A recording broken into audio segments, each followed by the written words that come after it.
but I do wonder from the other panelists, in your particular areas, what are policy changes that you would like to see in Ireland at a macro level that would positively impact the work that you're doing? So what are the things that we should be collectively talking to policymakers about, either to address, the farming systems that we want to see in Ireland or health outcomes that we want to see? What are big policy changes that would maybe drive these things forward at a faster pace than individual actions, perhaps?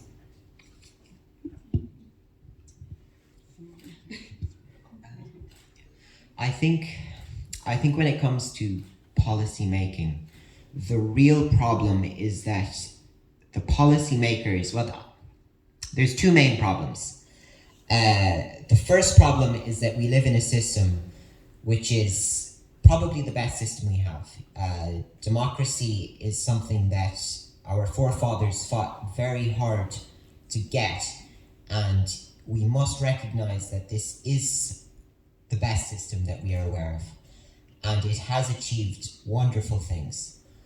But unfortunately, when you have this system where people are elected every 4 to 5 years, what happens is that they can't think past the next 4 years.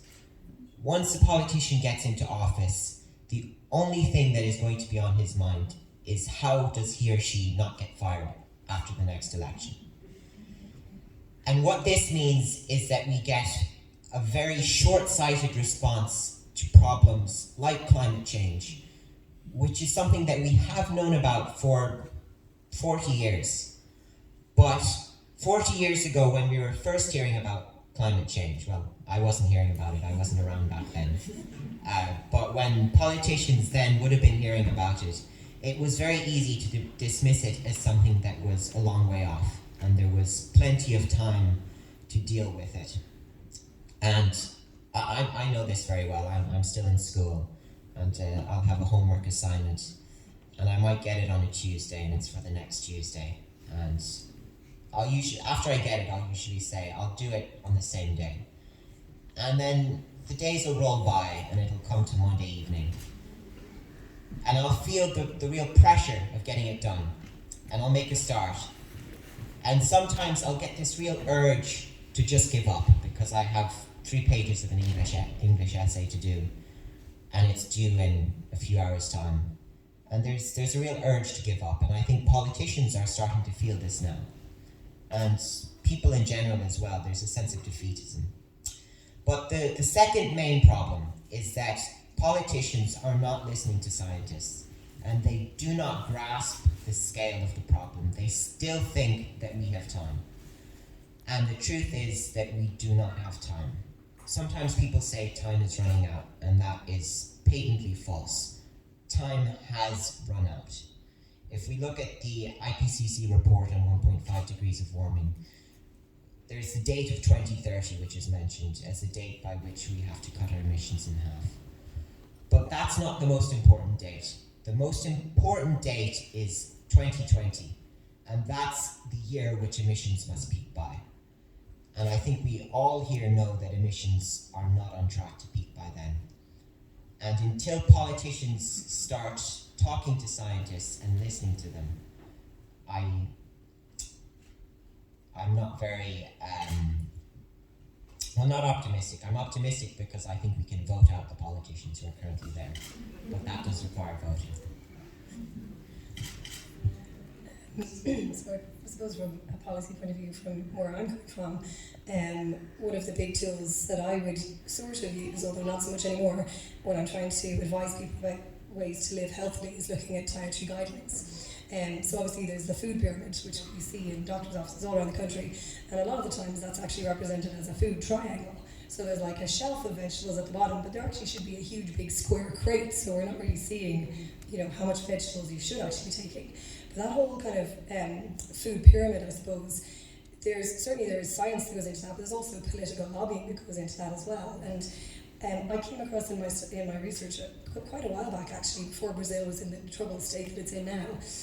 The Brazilian Department of Health had these really visionary guidelines, dietary guidelines, that I think are still available now. I'm feeling they might have been from 2015. And instead of classifying foods based on meat, dairy, all that kind of stuff, what they looked at was how processed the food is. So they were like, absolutely unprocessed food. And they classified processing, by the way, as washing your vegetables. That was classified as processing. Refrigeration was classified as processing. So the top of what their guidelines were, the number one food was unprocessed food. Absolutely as much of it as you wanted. This is just food in its natural state. You put it out of the ground, you dust it off, you eat it. And then following on from there, they had lightly processed food, and then moderately processed food and highly processed foods. And they had a little section then for spices and pepper and herbs, which are things that would add flavour to food and things. And it was just such a hugely different way of looking at how we should eat. But it was brilliant. I mean, it absolutely made sense. And I would urge people to actually Google it and have a look at it, because it's a whole different way of looking at how we should be eating. And I really think that, from my point of view, if we could look at moving in that direction from a policy level, that would make a huge impact on our health and also on the way that our communities are structured in terms of providing food for people and supporting that, as we mentioned, biodiversity as well. Well, I suppose just very briefly, obviously, the big policy change I think that ought to happen, and we can't change without that approach changing, or the damage will continue, is obviously the results-based approach to delivering ecosystem services, environmental services. But something that's extremely important, I think, is proper landscape planning. And landscape planning, if Ireland, somewhere as small as Ireland, has a huge diversity of different types of ecosystems, wetland, bogs, hills, grasslands, and the devil knows what. And we approach it the same way agriculturally. So from a CAP perspective, from an agricultural perspective, it's about growing animals to sell, or growing perhaps something, crops, or perhaps vegetables to some extent. And regardless of where your land is, it's all treated exactly the same way. Even though the services that are provided, like, you can never, ever make a living on growing, beef on the, in an intense practice in some areas of Ireland. In other areas you can. You could never grow certain crops or certain vegetables, because the systems that are there, the peatland and the services that provides through taking carbon and storing carbon and providing clean water, that we take for granted, that needs to be absolutely acknowledged, and that's the really big thing. So if we can remove and look at the various different services that are provided by different types of habitats and different types of ecosystems, I think that will give us a huge benefit in actually planning what we want, what the consumer wants, and then from the consumer's perspective, where you can see the relative impact on that on the products that you buy. I think that would change things enormously. Okay, so we mentioned CAP earlier, and there's one thing I could suggest, and it would be making CAP a fairer system for smaller productive farms who are grossly overlooked by it. It's based on acreage and head per acre. We're in a 7-acre farm, and 5 people make their living off it, and we receive nothing in grants. We would actually be eligible for about €200, I think, a year, but we don't bother because we want to build a sustainable farm. But I could suggest trying to find a way to equalise the CAP grant, but I actually think we'd just be building another unsustainable farming system, because agriculture is incredibly dependent on grants already in order to sell below the cost of production. So I think what we'd like to see would be a mentorship programme for new entrant farmers who are looking at regenerative farming practices, ecological farming practices, and they'll be taken on by a farmer who's already practicing those things. And I don't know how it would work. We haven't thought it through because we haven't had much time to think it through, but it would work. Or the other thing would be capital grants for new entrant small farmers, because capital grants are like that. They're based on payments, and we'd like to see new entrant growers be able to get a grant for a polytunnel or two to get started. I think that's what I'd like to see. I'm not really much of a policy guy, I have to say. I'm big on customer, so I'm just going to let the customer drive it, really. Okay, so we have just a couple of minutes left. They've all the speakers have given you some clear actions to take. This discussion is a big part of it, so we thank you for all coming and starting this conversation. Do you want to say, if you have questions, since we're not taking audience questions, there is a box on your way out at the Edible Landscape Project stall that you'll pass, and so drop questions in there, and we'll be following up on this conversation and asking maybe panelists to address questions via social media and things in future, so we can continue this conversation and continue to build this community momentum. But the last question I'd like the panelists to leave us with is, what gives you hope and energy in your day-to-day work at the moment? Because a lot of times we can feel overwhelmed by the pessimism of things coming out in the news. The more we know, the bleaker the picture gets sometimes. But what is something that you can leave us with that's a bit more hopeful about the work that you're doing or the people you're interacting with on a daily basis? Well, I think that this last year has probably been the most important year in terms of the climate change issue since 1989. I think that what has happened over the past year, the movement that I'm proud to be a small part of, has really moved this conversation on, and it has allowed for a new paradigm to start to be ushered in. I think that hope is often seen as a state of being, but my good friend Lorna Gold describes hope as an action. And I think that if we are to have hope, we need to act. And that does mean all of us have a part to play in being hopeful and in acting.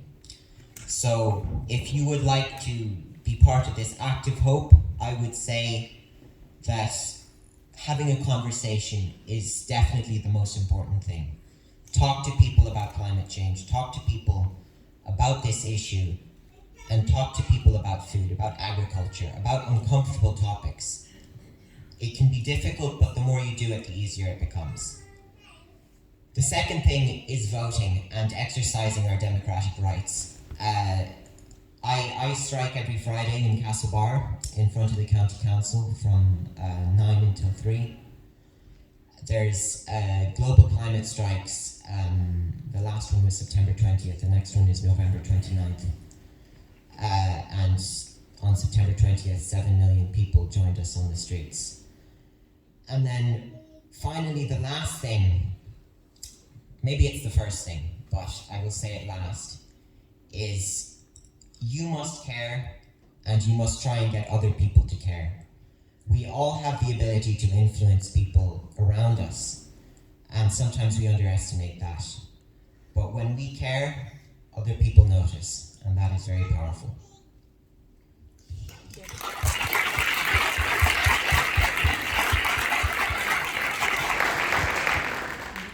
So I guess that's very inspiring in itself, really.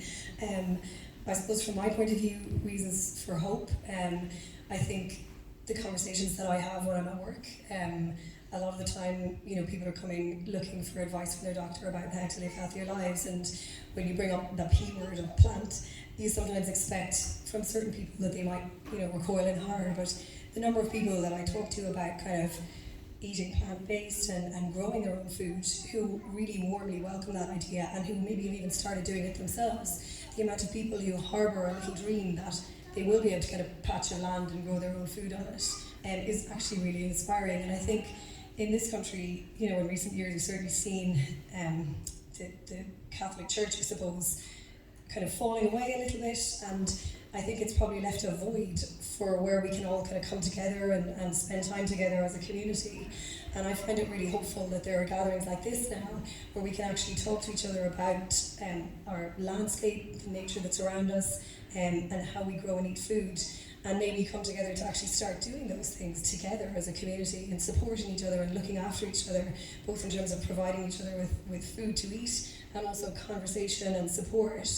And I find it really positive as well just to be spending time myself and with my family and my children in our garden and in nature and seeing the land, the small amount of land that we have, becoming more biodiverse, and you know, my children know what a stoat looks like and what a barn owl looks like, and we have mice in our shed, and it's lovely, you know. And I just find it really encouraging that maybe the next generation are actually really getting their hands dirty and are excited about the blooming biodiversity that we can all encourage.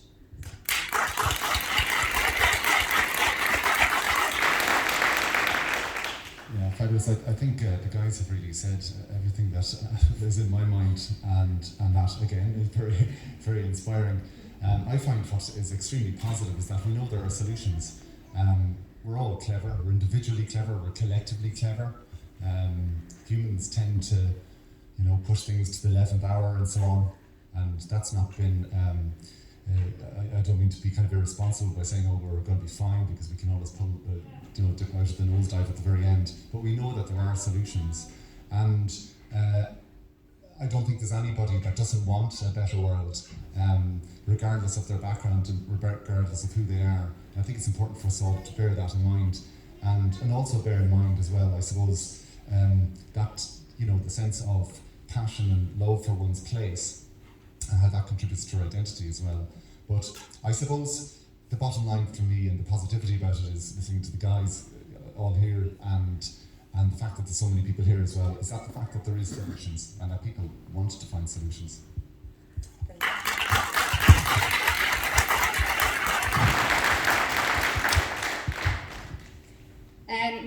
For me, I just love when the guys come back from market on a Friday or a Saturday evening, and they should be tired, but they're not.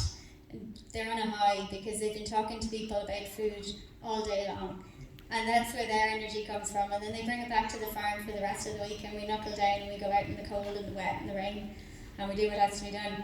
But like, that energy is massive, and it's the conversations that they've had at the market have really been really important to the farm. Like, we discuss them. We always talk about who was talking about what at the market and what we learned from them in the discussions, and what other people are doing from what they've spoken about at the market. And I love that it's become an exchange of ideas in a really positive place. So thanks if you're there at the market chatting to the guys. Thanks.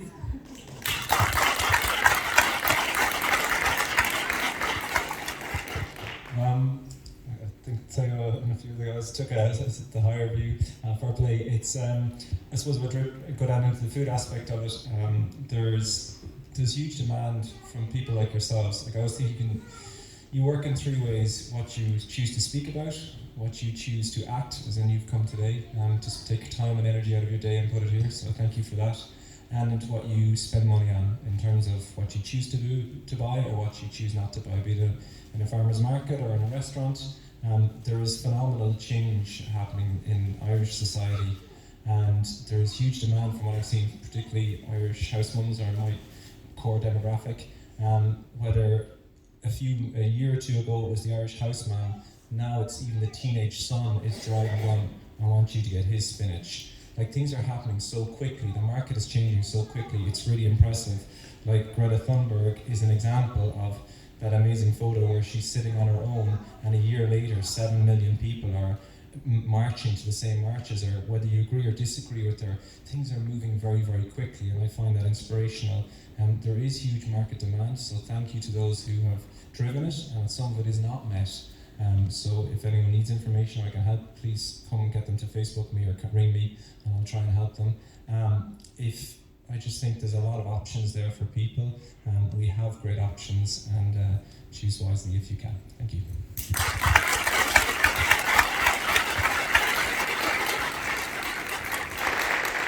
Thank you so much to our panelists and our speakers. Dave is going to close the event now and give us instructions for the last bit.